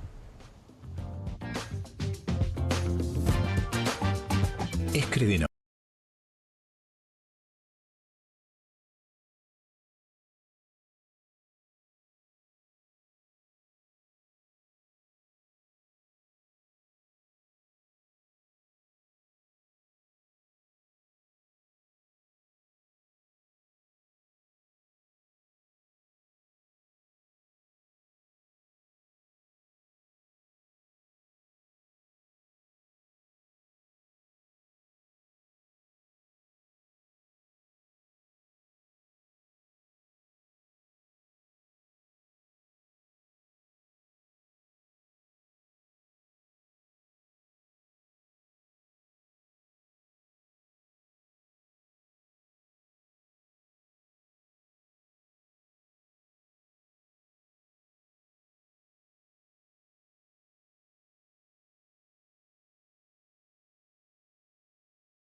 en QR, columna que perfectamente podría hacer Mariano Hamilton con un paraguas, pero no, porque él es valiente. Y nos vamos a meter en el pequeño Milei ilustrado. Sí, el nuevo diccionario libertario argentino, la editorial Homo Mandriles. No es la había que lo percatado publica. de la edición anterior, editorial Homo Mandriles. Bueno, es una de las editoriales que está descollando ahora al lado de Planeta y Sudamericana. Muy Tenemos bien. Homo Mandriles. Como siempre los voy a molestar a los compañeros. Dale. ¿Qué entienden ustedes cuando le dicen anticasta o casta? ¿Qué es casta? ¿Qué es una casta? El Poder Judicial. Sí, bueno, es un sector con privilegios, digamos. Es un sector con privilegios Bien. que piensan en ascendencia, piensan en India, en sectores que están como anquilosados y que no se pueden movilizar, que no hay movilidad social. Claro, yo tengo una fijación con el Poder Judicial. Claro. Te podés imaginar, pero... Sí, está bien el ejemplo. Y anticasta Sí, es un sería buen- lo contrario, digamos, la movilidad, cuando vos por tus propios medios podés ascender socialmente. Pero bueno, vamos a ver qué es lo que dice. Decinos tu definición. ¿Eh? No, es la de Vamos a ver Milei qué dice el pequeño Milei ilustrado. Abrimos el diccionario. La casta. Femenino, ascendencia o linaje. O sea, jubilados. En la India es un grupo social, se diferencia por su rango. Siempre entre ellos, Sí. ¿no? Metido. Esto es real, ¿eh? Esta es la excepción Esta es en la real. India. Esta es real. En la Argentina tiene varias acepciones. Investigadores del CONICET. En política es todo aquel que manifieste inconformidad por el infinito. Bueno, esta también es real, hoy y aquí, aquí y ahora. Todo es real. Sí. Que los investigadores del CONICET Sí, no son la señor, casta, viejo. está claro. Bueno, y casta, te la dejo que la leas vos. Femenino. Todos aquellos que adhieran a las ideas de la libertad, vivan o no de la plata del Estado, se benefician de los privilegios de pertenecer al partido político. En política, políticos que siempre vivieron y que ahora son parte del gobierno. Está muy bien. Claro, pues podemos ser. Sí. Puede ser uno de ellos. ¿Por qué no? No, nunca cobró un gomán. La boca Muy se bien. te da un lado. Jamás. Bueno, muy bien. ¿eh? Bueno, Esto vamos a- te dejan clara muchas cosas. Sí, Esto sirve. es que lo que pasa es que si vos no le entras al diccionario, al pequeño Milei ilustrado, ¿sabes cómo te quedás? Sara? Fue de toda la Claro. conversación de los niños. Argentina, si lo tenés que... idea, porque se generaría que la editorial Mandriles Sí, señor. entonces a cada turista que llegue se le da un pequeño Milei ilustrado. Vamos a la próxima, pero antes le voy a preguntar Bueno. a los compañeros. A ver. Zurdos. Ah, esa es fácil. Zurdos o coloso. ¿Cuál ¿Qué de las piensan dos? cuando una de las dos? Zurdos, cualquiera que esté en contra de lo que piensa el gobierno. Pero no, pero No, vamos a esta ya la leyó verdad. Claro, vos ya leíste el Leíste diccionario. el diccionario. No, leíste el diccionario. Zurdo es el que escribe con la mano izquierda. Ah, El bueno, Diego, el que lo patea con la literal, zurda. sí, Diego, bueno. sí. Messi, ponele claro. O Coloso, el de Rodas. Claro, sí. Estuzenegger. Un monumento. Digo, No, no, ese ese me no. equivoqué. Está bien, perdón. Muy bien, bueno, vamos, Vamos a a ver ver quiero qué dice. spoilear, como Vamos a ver diría qué dice. Milman. Casi rompo el... Déjalo tranquilo. Vamos, arrancamos. Bueno, adjetivo. Zurdo, ¿no? Que tiene más habilidad con la mano o el pie izquierdo que con la mano del pie Bien. derecho, sería en este caso, Claro. ¿no? Mirá, acá hay que llamar a la editorial. Claro, el editorial se equivocó. El tarado Sí. que escribió esto, yo, se equivocó. Sociedad, supongo que es. Sí, sociedad. Todos aquellos que defienden sus derechos laborales. Ah, bueno. En Política, todos aquellos hombres y mujeres que se diferencian del gobierno. Aplica tanto para Stalin como para Cristina Fernández de Kirchner, Carrió, Rodríguez Larreta, Manes y hasta Cavallo y López Murphy. O sea, es amplio. El espectro es amplio. Sinónimo, gobernador peronista de la provincia de Buenos Aires. Es muy bueno el sinónimo, está muy bien. ¿Bien? Bueno, sí. Coloso. Es una estatua de proporciones gigantescas. Ejemplo, el Coloso de Rodas, como Claro. bien dijimos hace un ratito. En Argentina, aplicable a Luis Caputo y a Federico Sturzenegger. Sinónimo, ministros que deciden a favor de los poderosos y en contra de los trabajadores o las clases sociales excluidas. Es muy importante que quien vive entre nosotros tenga esto claro. Por supuesto. Porque vos imaginate el Por bolonqui en el que te supuesto. podés meter en una conversación en un bar, en un restaurante o en un grupo familiar o en un grupo de amigos. No, podés meter mucho la pata. Sí, señor. Tenés que tener muy claro hacia dónde nos conducimos. Casi que te puedes poner en riesgo. Y, mirá lo que te y digo. ahora tengo una que es la favorita del presidente. Ah, bueno. a todos nos encanta. ¿Qué es una aberración? Ah, está muy bien. ¿Qué es una aberración? Irina Hauser. Larga el teléfono, Irina, vamos. Presta atención. Yo recibo, no estoy Preste atención a la clase. No, recibo información todo el tiempo, chicos. Muy bien. ¿Qué se piensan? ¿Que todo cae qué del periodista cielo? comprometida. Una aberración. Una aberración, bueno... ¿Viste? Hay un juego, ¿no sé que hay un juego que es de los juegos que más me gusta, que es el juego del diccionario? Sí, el diccionario es buenísimo. Y yo creo que todos los que están acá serán muy buenos jugando al diccionario. Yo soy bastante malo en general, porque siempre me ato demasiado a la palabra. Entonces, pero sería difícil identificar. Bueno, una aberración es como una deformación muy bien. de la lo que norma. está establecido. Muy bien. Muy bien. Guido, vos sos economista, ¿no? Me quedo con la definición. Suscribo lo que dijo Irina. Es tarde, viernes noche. Vamos a ver qué dice el diccionario, el pequeño Milei ilustrado. Vamos, nuevo diccionario libertario argentino. Aberración, femenino, grave error del entendimiento. Acto o conducta depravados, perversos, o que se apartan de lo aceptado como lícito. Está bien lo de Irina ahí, ¿eh? En política, para el presidente Milei, el término aberración aplica a políticas públicas, movimientos sociales, culturales y económicos que no comulgan con sus ideas y lo que es peor aún, que colisionan contra su estado de ánimo del momento. Ese es extraordinario. Que colisionan contra su estado de ánimo del momento es extraordinario. Ejemplo, la justicia social es una... aberración. El control de precios es una... aberración. Los sindicatos son una... aberración. Los impuestos son una... aberración. El estado de bienestar, es ni una hablar. aberración. Las políticas de género son una... El wokismo es una y la figura legal femicidio es una. Se va poniendo heavy el asunto. Es que es así. Pero tenés razón, sí. O sea, esto hay que llevarlo, viejo, hay que llevarlo a las reuniones. Esto nos está aclarando, a mí por lo menos me está aclarando mucho este trabajo que estamos realizando con Claudio Martínez, nos está resolviendo el problema. Yo te voy a decir una cosa, viste que hay algunas embajadas que cuando se invita a visitar sus países ponen algunas advertencias. El instructivo. Un instructivo. A mí nunca me gustó eso, ¿no? Porque además segmenta, bueno.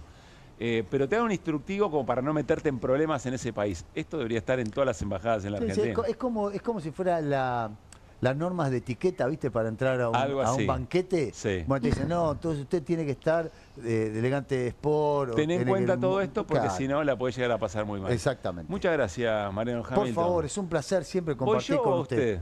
¿Me paso para allá? Paso por atrás. No le gusta. Paso por atrás. A Juli no le gusta ir a otro plan. Mirá qué bien, ahí estamos, muy bien. Bueno, le queremos dar la bienvenida. Vamos a hablar de clubes de barrio, como les decíamos anteriormente.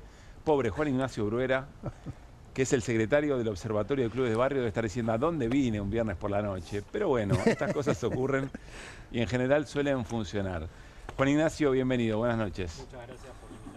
Juan Ignacio es, insisto, el secretario del Observatorio de Clubes de Barrio. Ahora le vamos a preguntar específicamente de qué se ocupa, qué es lo que hace. Pero además es parte de Franja de Oro de Pompeya, ¿no? Así en la zona de Pompeya. Cerquita de acá. Muy cerca de acá, claro.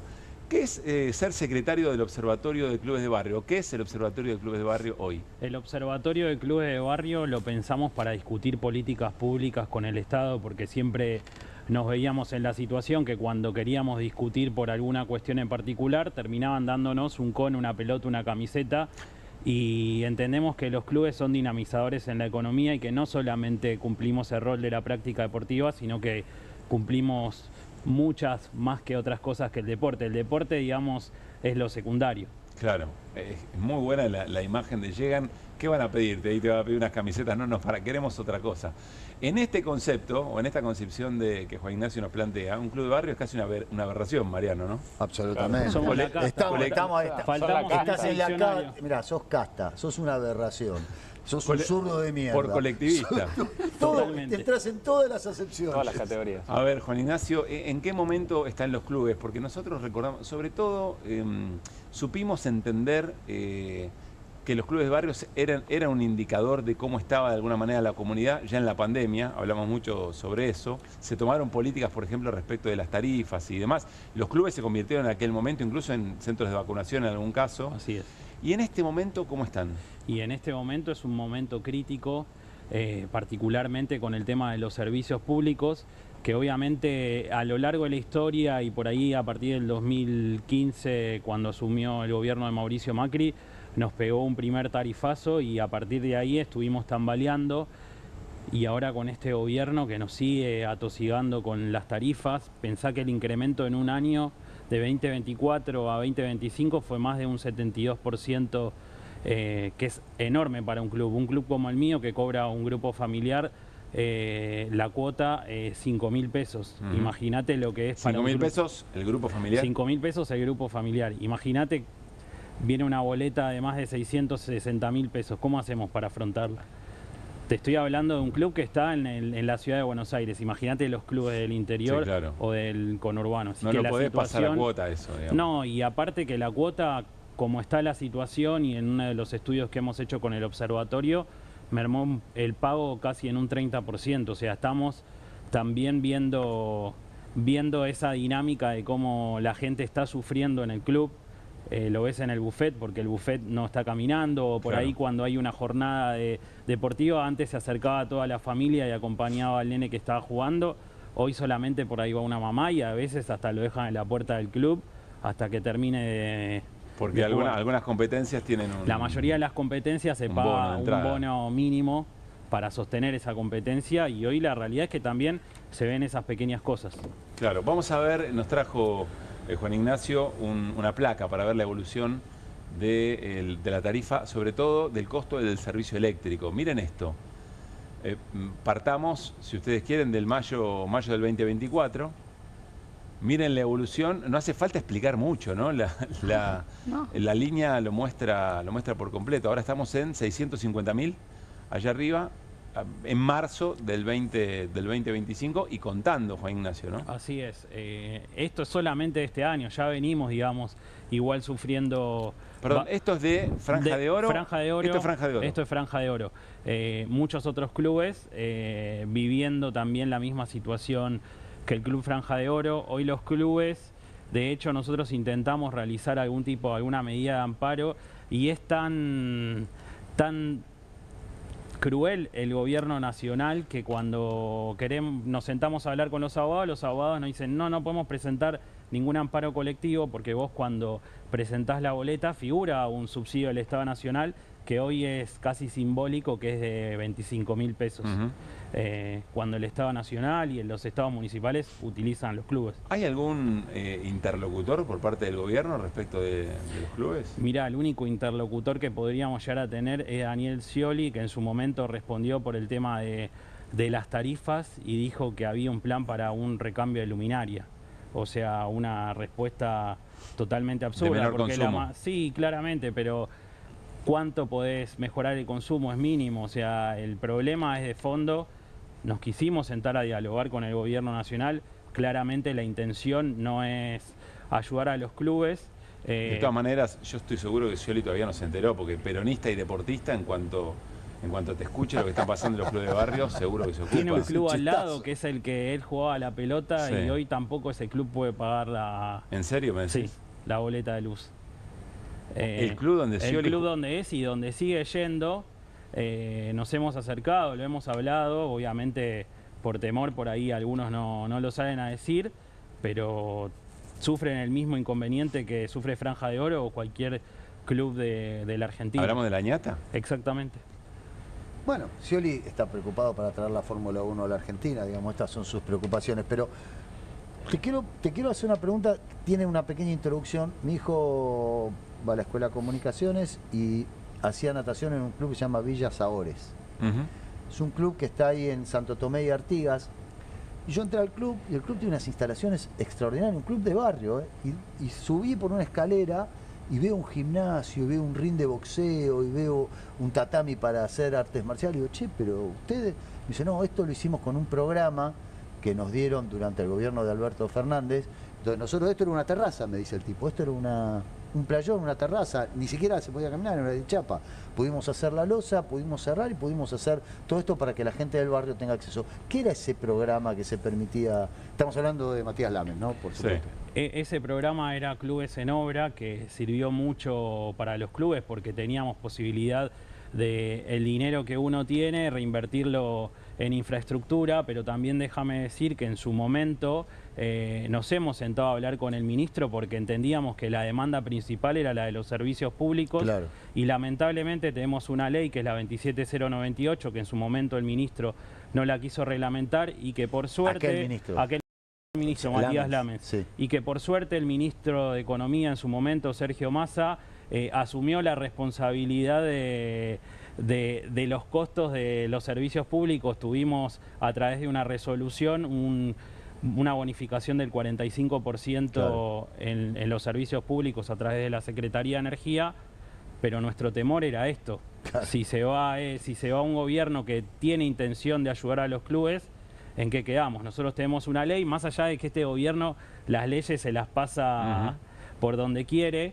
Por el pequeño Milei ilustrado. Exactamente. Por el diccionario, sí. Entendíamos que era otro tipo de cantar porque te parás, digamos, con una ley que ya estaba reglamentada y que hoy nos encontramos con este problema.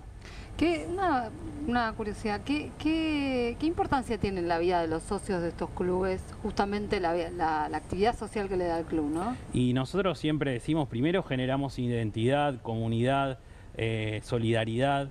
Dentro de nuestros clubes no solamente viene el chico a practicar, nosotros hoy estamos sosteniendo lo que era la colonia que en su momento brindaba el PAMI, hoy el PAMI no está pagando más la colonia, tenemos más de 70 jubilados que se quedaron en Pampa y La Vía y que siguen viniendo al club y que no pagan ninguna cuota y que es un lugar de encuentro para ellos y para todas las familias. El club, insisto, genera comunidad, solidaridad, que este gobierno atenta contra todo eso y también atenta contra un modelo que es el modelo asociativo y que en su momento han planteado lo de las sociedades anónimas deportivas.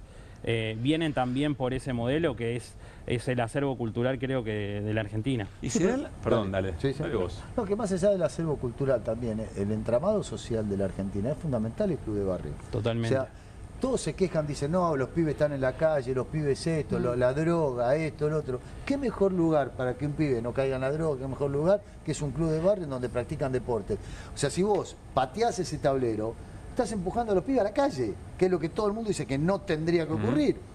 O sea, es una estupidez. Totalmente. El discurso siempre de los clubes se adapta obviamente a la cuestión ideológica, porque por ahí hasta el más de idea de derecha te dice, che, los clubes sacan de la delincuencia a los pibes, y la realidad es que este gobierno no hay chance de que le entre por algún lado la ayuda a los clubes. Pero esa era mi última pregunta, Juan Ignacio.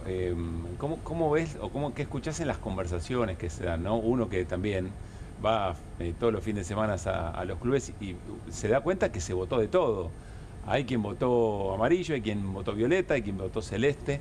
Pero quiero preguntarte si frente a la dificultad de los clubes, que por supuesto la comunidad lo ve, o ante la imposibilidad de pagar o seguir pagando la cuota, si ves una reflexión, si ves una conversación respecto de las cosas que están pasando, o todavía no. Yo creo que como dirigentes nosotros tenemos la obligación de hacerles saber qué es lo que se está viviendo, y por ahí en muchas instituciones hoy estamos mostrando cómo estamos sobreviviendo y la situación que están atravesando los clubes y las propias familias, insisto, o sea, lo vemos en la diaria de las actividades, y a partir de este año estamos como viendo un cambio tal vez en gente que creía que podía existir un cambio con Milei, que claramente no lo hubo, pero también nosotros como dirigentes estamos mostrando esa realidad de decirles, che, no era por ahí, claro, hay que tratar de hacer otra cosa. ¿En qué deporte se destaca Franja de Oro? Futsal, somos actuales campeones de Copa Argentina y esperemos ascender a la primera división de futsal. ¿En qué división está? Estamos en la B. Muy bien, bueno. Así que esperemos que este año se nos dé. Muy bien, bueno, y que nos encontremos, qué lindo es encontrarse con otra gente en los clubes, visitar clubes, ¿no? Cuando tenés pibes y pibas en esa dinámica, es hermoso ir a visitar otros clubes y todo lo que allí Para mí lo mejor que pasó en los últimos años fue esto, de acercarme a la comunidad de comunicaciones, que la verdad un lujo. Un gran club. Un lujo. Gracias, Juan Ignacio, por haber venido. Muchas gracias. Bueno, vamos a compartir, tiene que ver con esto, tiene que ver con la solidaridad, tiene que ver con la mancomunión, tiene que ver con lo colectivo. Tiene que ver con un día como hoy, un día de tormentas, de mucha preocupación en la provincia de Buenos Aires, en la ciudad de Buenos Aires, sobre todo en la zona norte de la provincia de Buenos Aires porque aparece el reflejo de cosas que han pasado hace poco. Por ejemplo, Bahía Blanca. Ustedes se acuerdan, Bahía Blanca, después de que pasó la tormenta, pasa la lluvia, viene lo más difícil, viene la reconstrucción. Y en la reconstrucción el gran protagonista, o la gran protagonista es la solidaridad y sobre todo la acción colectiva. Hubo un caso muy puntual, La Renga, la banda La Renga hizo un recital en La Plata en abril de este año, 25.000 personas y todo lo recaudado, lleno por completo el estadio, y lo recaudado se iba a destinar sobre todo a reequipamiento del hospital de Bahía Blanca. Escuchen lo que pasaba en ese escenario y lo que decía Chiso en un momento frente a esa multitud. A todos los que laburaron desinteresadamente para esto, yo creo que el pueblo de Bahía le va a estar muy agradecido. Esto va para los hospitales. Acá está el pueblo argentino, carajo, poniendo el hombro. Si no fuera por ustedes, ¿qué pasaría? La puta madre.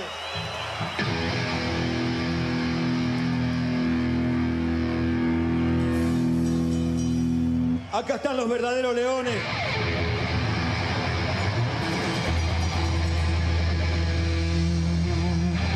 Hola a todos.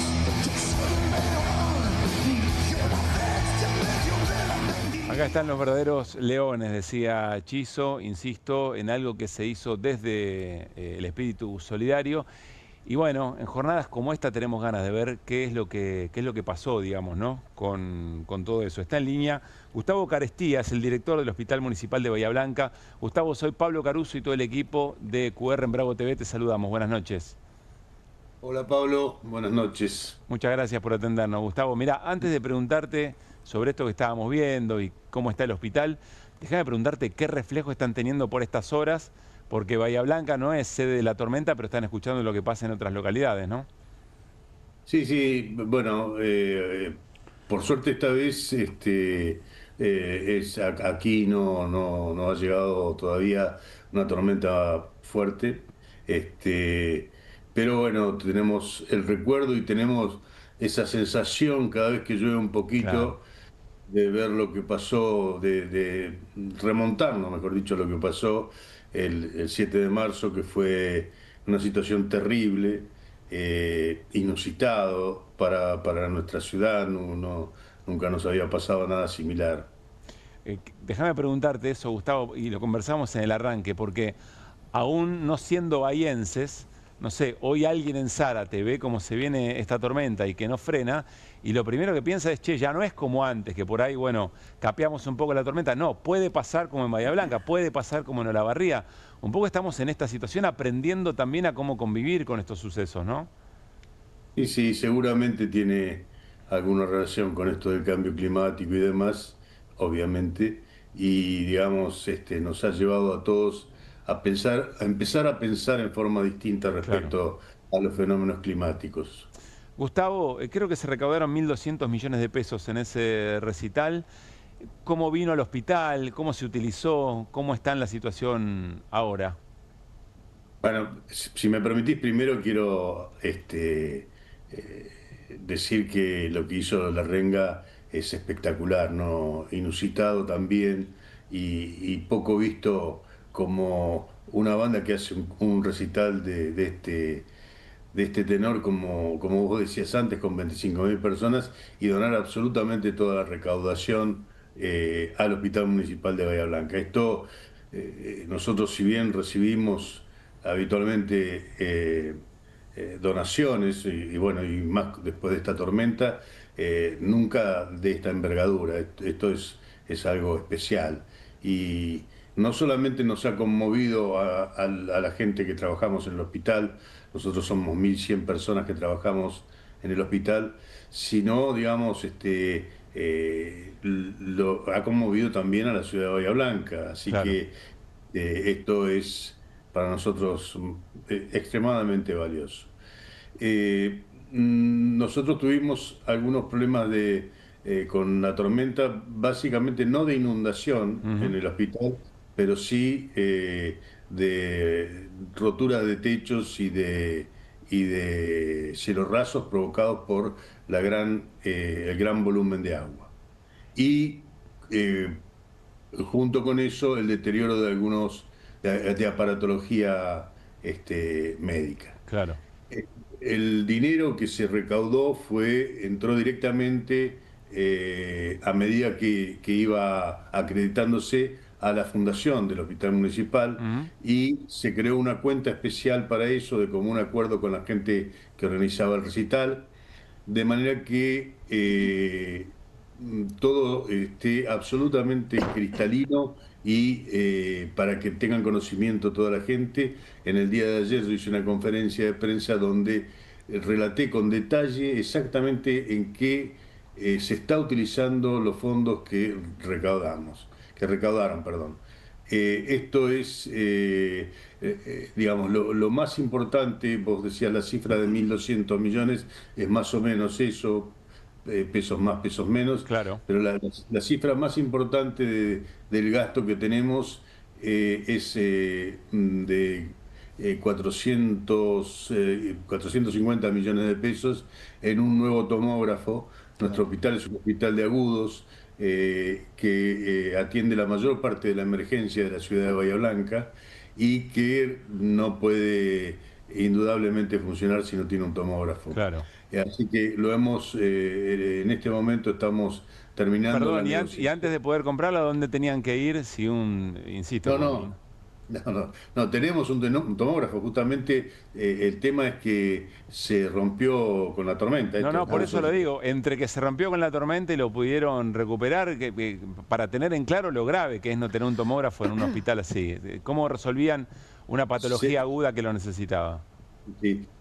Tuvimos unos 15 días, el tomógrafo, vinieron los servicios de Buenos Aires y demás, pudieron ponerlo en funcionamiento después de 15 días, y esos 15 días que no tuvimos, compramos, entre comillas, el servicio en el sector privado de Bahía Blanca. Ah, bien, muy bien. Así que trasladamos a nuestros pacientes en caso de necesidad.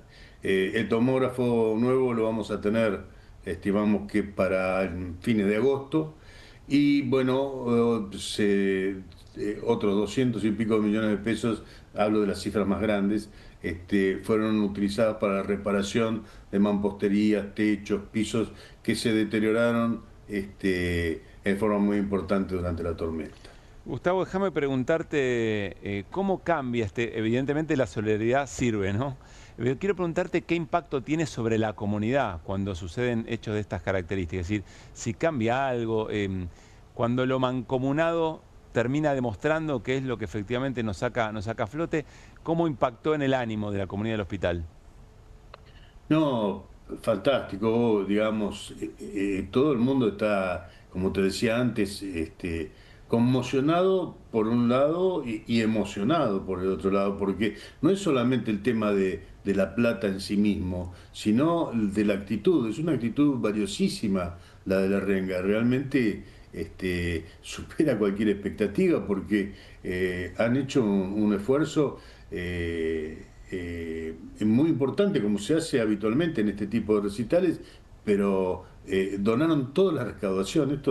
Esto realmente le da un valor especial. La gente en el hospital ha respondido maravillosamente. Muchos de los arreglos que hemos ido haciendo este tiempo lo hemos hecho con el personal de nuestro hospital, que ha tenido una actitud valiosísima también. Y realmente para todos nosotros ha sido fantástico. Hoy hablaba con el manager de la banda y me decía que uno de los integrantes de la banda había tenido un problemita de salud acá cerca de Bahía y fue atendido, y el mismo médico, alrededor de 100 kilómetros de Bahía, le agradecía la actitud que había tenido con el hospital de Bahía Blanca. Esto realmente revaloriza y te da una idea de lo que piensa la gente de Bahía y de los alrededores de Bahía con lo que ha pasado con la banda, ¿no? Gustavo, muchas gracias por este rato, lo valoramos mucho. No, por favor, gracias a ustedes. Que estés muy bien. Quiero contarles por qué decidimos hacer esta noche con una casualidad difícil, porque también hay una tormenta que tiene a muchos compatriotas en una situación muy, muy difícil. Porque en QR decidimos empezar a compartir en nuestra agenda cosas que nos hagan sentir muy bien en función de esas superaciones colectivas, en las dificultades que se empiezan a tratar de una manera, insisto, mancomunada, a partir de la solidaridad, con esfuerzos, se resuelven problemas que generan otros, desde el individualismo, desde cortar los lazos, intentar, como decíamos recién, la aberración de lo colectivo, ¿no? Caracterizar de esa manera. Y nos parece muy importante para demostrarnos a nosotros mismos que en estos tiempos también podemos traer algo de agenda que nos haga sonreír, como nos hizo sonreír la anécdota que nos contaba recién el director del Hospital Municipal de Bahía Blanca. Porque en ese hombro con hombro, porque en saber que el otro está, que no estamos solos, que el otro está para darnos una mano, que no es un enemigo ni mucho menos, porque ahí anida la esperanza en momentos realmente tormentosos. Lo digo literalmente como en jornadas como esta, la que azotó Bahía Blanca, o metafóricamente hablando. El gobernador Axel Kicillof también se refirió o recordó la situación de Bahía Blanca porque se cumplieron las promesas que se habían hecho en su momento, lo hizo de esta manera. Cuando fue la inundación, estuvimos esa misma noche, pero a los pocos días vinimos con una serie de anuncios, son 10 anuncios, y hoy vengo a decir que cumplimos con los 10 anuncios que hicimos, los 10. Después, un anuncio, lo quiero comentar porque fue algo que Bahía perdió en materia policial, de seguridad, que venimos a decir que el 911 va a volver a Bahía. Quiero decir que nosotros ya teníamos un plan de obras hidráulicas por la falta de agua, ¿no? Que eran las que tienen que ver con el agua potable en Bahía, que ha sido siempre un problema histórico. Las obras de agua para Bahía, las hidráulicas, continúan todas y se ha puesto en marcha ahora la última que nos faltaba, son 179.000 millones de pesos en obras. Luego, mediano plazo, es la readecuación del Canal Maldonado. Ya vamos a poner en marcha lo que serían obras que triplican el caudal original, que permiten pasar de 300 metros cúbicos por segundo a 900 metros cúbicos por segundo. Es una obra para los próximos 100 años de Bahía Blanca. Tal como habíamos comprometido, seguimos trabajando para recuperarnos de esta inundación acá en Bahía, para que además podamos impedir y prevenir nuevas inundaciones, y por último con obras históricas que nunca se habían abordado, que son las de la tercera etapa. Estamos de vuelta acá, estuvimos en ese primer tornado, lo llamo yo, bueno, en ese primer hecho climático tan particular. Estuvimos de vuelta acompañando a Bahía con los recursos que tenemos en una situación como la que hay hoy, que el país entero está con dificultades para ejecutar obra pública. Estuvimos de vuelta, estamos hoy para hacer seguimiento y nuevos anuncios. Me animo a decir a esta altura, estamos siempre al lado de Bahía Blanca. Muchas gracias. Bueno, ahí tendrán que ir otra vez la provincia de Buenos Aires y tantos intendentes e intendentas a cubrir lo que está pasando en este momento, con ese espíritu de respuesta, entendiendo lo que significa el Estado en momentos como este. Nos vamos a ir a una tanda y cuando volvemos vamos a comparar un domingo de elección. ¿Cuánto costaba en las elecciones del 21, legislativa del 21, y cuánto cuesta este domingo en las legislativas en la Ciudad de Buenos Aires que se van a realizar el domingo? Ya venimos. Es Credinauta. Eduardo también. Y Luis y Mercedes y Pablo son Credinautas. Ellos y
Muy bien, seguimos en QR, último bloque y vamos a hacer comparación de consumo de un domingo electoral en la Ciudad de Buenos Aires. Lo trajo Guido Bambini y con esta portada, miren.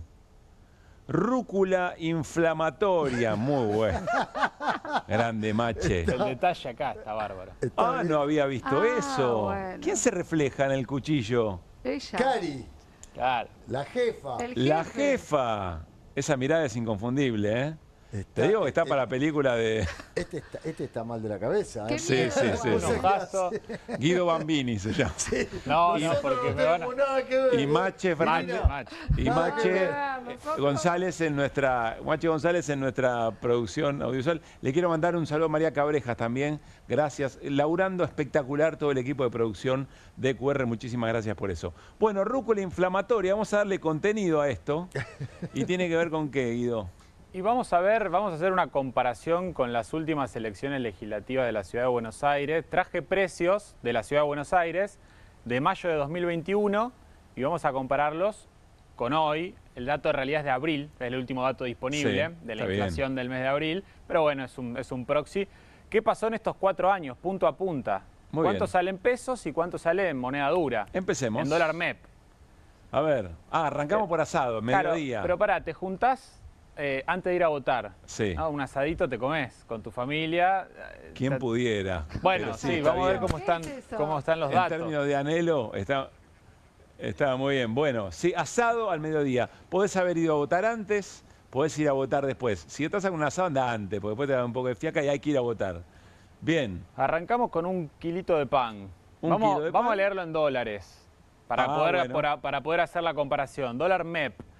Mayo de 2021 estaba en 156 pesos el dólar, ¿no? Hoy Sí, está bien. en 1.250 el promedio de abril, dólar MEP. Entonces, un kilo de pan francés tipo flauta, un dólar, 1.1 en dólares, 2.6 un en abril aumento 2025. Bastante. sensible, sí, totalmente, de 1,1 a 2,6. Sí. A ver el asado. El Mirá asado. esto. 614 pesos el kilo, 3.9 dólares, 11.447 el kilo en pesos, 9 dólares, 9.2 dólares. Prácticamente se triplica. De 4 dólares a 9 dólares se triplica el asado, tremendo. Chorizo fresco, 3 dólares frente a 7,5 más o menos. Sí, más que se duplica. ¿Por qué lo estamos viendo en dólares? Bueno, es una forma de compararlo, digamos, no estoy tomando dólar oficial, sino estoy tomando dólar MEP. Es mostrar el dólar cómo todo se libre. encareció en dólares, porque claro, el gobierno va a decir, no, los salarios volaron en dólares. Bueno, los salarios en dólares por este tipo de cambio que veníamos discutiendo en la primera columna de la noche, que Sí. decimos que está atrasado en alguna medida, se incrementaron, pero no de la forma en que se incrementaron estos precios. Los salarios tomaba la media registrada del sector privado y estábamos hablando en torno a los 500 dólares en esta época, Sí. mayo de 2021, y ese mismo salario hoy está en 750. Bien. Digo, no llega a duplicarse cuando acá vemos, vamos a ir viendo, acá más que se duplica, más que se duplica. Lechuga le pusimos al asado, tomate perita y cebolla común, está muy bien, vean las diferencias muy Para hacer una importantes. ensalada. Y el total, mirá, 10 dólares y medio frente Contra a 25 dólares. 25,5. Más que se duplica, Sí. 2 veces y medio. Tremendo. Una alternativa que puede ser un asado. Tenemos otra alternativa. Ravioles. De mediodía. Para el que no le gusta Creo el que voy asado, acá, mete unas pastas. Domingo, ¿quién está? Ay, sí. Me sumo. Medio que no queda otra, ¿no? Domingo al mediodía, ravioles sí puede ser. Ravioles frescos, la plancha, digamos. Se duplica. 151 pesos a 2.570 pesos, de $1 a 2. Lo miramos en dólares, se duplica. Muy bien. Y un postre. Duraznos Me en tentó, cuando estaba mirando los rubros de la estadística, dije, ¿por qué no unos Durano en duraznos? almíbar nos clavó de Unos duraznos postre. al natural. Yo te pateo todo. Bueno, me faltó una crema. Una crema y un dulce de leche me faltó. En Rosario se come mucho. Está muy bien, sí, muy bien. Bueno, $1 a 2, también se duplicó. También se duplicó. Bueno, Hasta ahora impresionante. todo se duplicó, más que duplicó en dólares. Sí. Y pasamos, bueno, para la tarde, ¿no? Ya fuiste a votar. Las facturas, la docena de facturas. En las legislativas, domingo de legislativas en el 2021, 322 pesos frente a 8.000 mangos. Mirá lo que cuesta una No. docena. Esto es dato de, Tremendo. Ciudad de Buenos Aires, ¿eh? ¡Wow! Tremendo. De abril de 2025. De $2 a 6,5. Es mucho. De $2 a 6,5 prácticamente. Esta comparación no la venimos viendo, en tanta semana electoral, tanto análisis electoral. Esta es la que vale en definitiva. Bueno, ahora ganamos un montón más de plata en dólares, ¿no? Claro, es lo que... No tanto, todo en factura. Claro, no te creas que tanto. Siempre no, el ya tema sé, es... pero ves lo que dice el presidente. Sí. Claro, siempre... Bueno, vamos con la bebida y terminamos. Vamos con la bebida. No, y tenemos... Para la noche dejamos los aumentos más siderales. Bueno, vino en tetra te sirvió, Mariano. Claro, ese es el que toma el Instituto de Estadística de la ciudad. Ah, muy bien. Así que no me cuentes a mí. Está bien. 113 pesos por litro a 2.100. Claro, casi también. 70 centavos de dólar a $1.70. La cerveza en botella, 144 pesos, $1, 3.260 pesos, $2.50. Y una gaseosa cola en base plástico de 2 litros 25, 135 pesos a 2.800 mangos. Sí, esto internacionalmente está caro. Y mira en dólares. Estos productos internacionalmente medidos en dólares están caros, están carísimos, ¿no? El índice Big Mac, el otro día veía, estamos en el segundo o tercer lugar. Primero Suiza, creo que tercero Argentina en términos de moneda dura, cuán caro estamos. Tremendo. Y vamos para lo último, para domingo la noche. a la noche. Yo acá ya quiero que te vayas, Mariano. Ya no te estoy bancando tanto. Igual te voy a decir algo. Te invito a comer, te invito a la factura. Voy a decir algo. Sí. Todo lo que está haciendo es un acting, porque él viene a casa. Yo no voy a la de él. Porque yo tengo terracita. Es verdad. Él viene a casa, yo no voy a la Una de vez él. viniste, en pandemia hicimos el programa desde casa. Pero bueno. Totalmente. Bueno, porque no tenía internet. Empanadas, tenés razón. Empanadas, docena de empanadas, 830 pesos frente a 22 lucas. Estamos hablando para llevar, ¿no? $17, de 5 a $17. Sí, se triplicó. Y la pizza, una grande, 476 pesos, 15 lucas la grande. Se cuadruplicó. Son las más caras del mundo, evidentemente, ¿no? De 3 a 12 se triplica, se cuadruplica. Se cuadruplica sí. Hacía la pizza. Suma de todos los rubros que vimos y estamos hablando de 25 contra $72. Ahora, se triplica. Chisito, si los salarios se hubieran acompañado, bueno, qué sé yo. Pero claro, los salarios no acompañaron esto. El tema es que todavía Argentina no tiene la productividad que tienen otras economías del mundo, como la Suiza, para bancar sueldos en dólares tan altos como, digamos, los que se adecuarían a estos precios. El problema es que los precios están mal. Digo, no. Claro. En este reordenamiento de precios relativos parece que se olvidaron del salario, que también es un precio relativo, y no acompañó esta forma de triplicar que veíamos con igual el en el de 20, las placas. esto también es parte del gobierno anterior, ¿no? El 2021, 2025 es parte del gobierno anterior, o sea, no solo achacable a Milei. Ahora, el 2021 al 2023 se acompañaba con el crecimiento de los salarios. Claro. La inflación era un gran problema. La inflación era un problema, la inflación era una calamidad, pero había un acompañamiento con los salarios, por lo menos de los empleados registrados, los otros más o menos se la rebuscaban. Ahora, el problema es lo que ocurrió a partir de la asunción de Milei con el salario. Así es. Sí, sí, claramente, en el gobierno anterior fueron los no registrados los que más perdieron. En la actualidad, y lo vemos permanentemente todos los días, efectivamente los registrados públicos, privados y los no registrados han perdido en términos reales. Gran portada, Mache. Mache González, insistimos, gran portada, el autor de la portada de hoy, Guido. Guido el ideólogo. Sí. Ahora, no, hacete cargo, hermano. Bueno, gracias, Guido, abrazo grande, Iri, abrazo, Mariano. El domingo, porteños y porteñas a votar, es un acto muy, muy importante, así que vamos a cumplir con esa obligación y estaremos el lunes, por supuesto, analizando, seguramente discutiendo el sentido del voto, ¿no? Discutiendo el sentido de esa elección. Gran abrazo y mucha fuerza a las personas que están sufriendo este temporal y desde ya saben que no están solos ni solas, que habrá mucha solidaridad, para el momento de reconstruir lo que haya que reconstruir.